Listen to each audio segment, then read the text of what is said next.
What is good, floaty friends? Steve Ginter here, and the GT is back again. Yes, in case you didn't know, I sent back my OneWheel GT for yet another issue. Gotta love being an early adopter.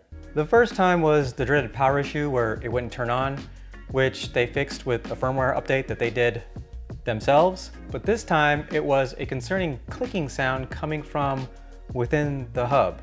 The faster I go, the louder it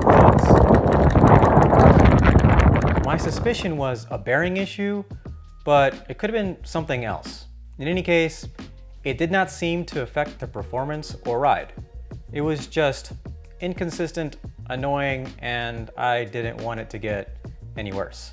I sent them a short video showing them my issue, including taking off and removing everything that I'm allowed to remove without voiding warranty to make sure it wasn't a rock stuck in the tire or a stick stuck somewhere in the fender or anything else. And they had me send it back to them so they can take a look. Shipping this time was quick as they sent me a prepaid label for UPS instead of FedEx this time. Thank you. And the whole turnaround time was only 8 days from the day I shipped it until the day that it returned back to me here in Phoenix, Arizona. So I decided to skip recording a third unboxing video because, as we all know, I still haven't worked out. And yeah, to avoid embarrassing myself again, I did it off camera, but when I did, it was pretty much the same box, same board, but also some white stuff on the rim. It just looked like some kind of grease that was left over from the factory. It looks like they replaced the whole motor, rim, and tire. Basically the whole round middle part. And I knew this right away because I had quite a few nicks already in my original rim, and those were now gone. Also, this tire still had those little rubber hairy nubs on it. And for final confirmation, I did a quick test ride, and yes, the freshy skirt sound was back that you get with a brand new tire. Woo, there it is.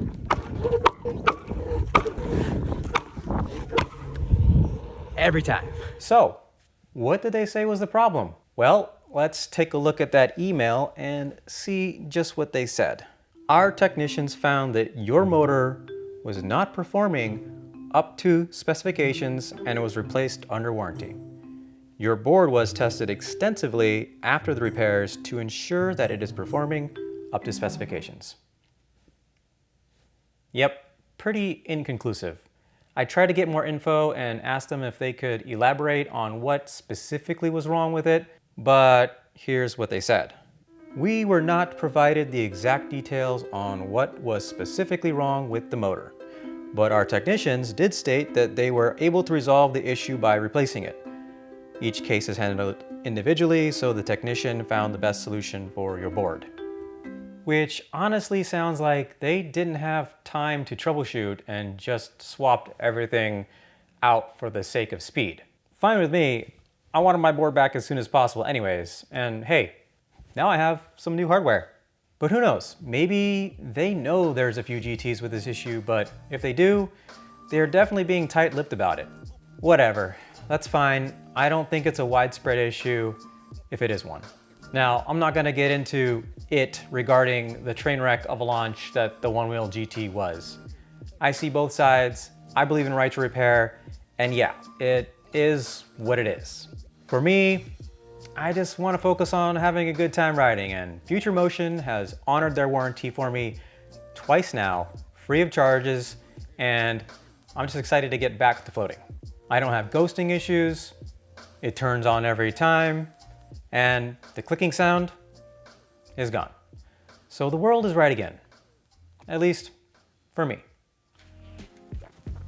Anyways, you might have noticed that I have some red trim on my rim here. No, they are not rim jobs. I mean, lifesavers.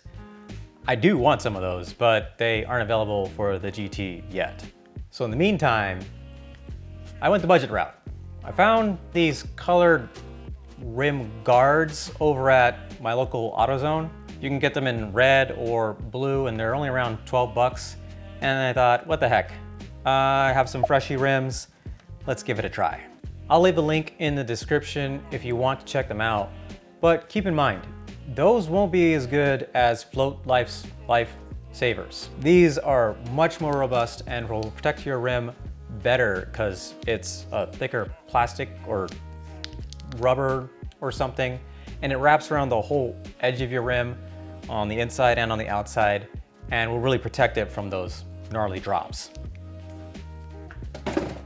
Those ones were from my XR, by the way. These will probably protect your rim from a scuff here and there, and while they do use 3M adhesive, I'm not sure yet how well they will stay on, but they are made for car rims, which I imagine rotate much faster than a one-wheel rim, so there's that. Anyways, I'm not really feeling the red and orange together, so I'm gonna get to work on changing these rail guards out with these greenish ones, maybe slap on these gray bumpers too, and hopefully I'll get some shred time in later in the week. So no video this time around, just an update on my fun GT saga. Okay, that's Ginter for now. I appreciate you for watching. If you made it this far in the video, do me a solid, hit the thumbs up button, subscribe for more one-wheel more one-wheel content, and hit the bell to be notified when I post new stuff. And yeah, I'm gonna get to work here on this board, and I'll catch you guys in the next video.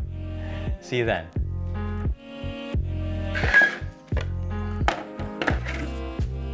All right, get to use my new little rubber roller thingy that I saw the Float Life use.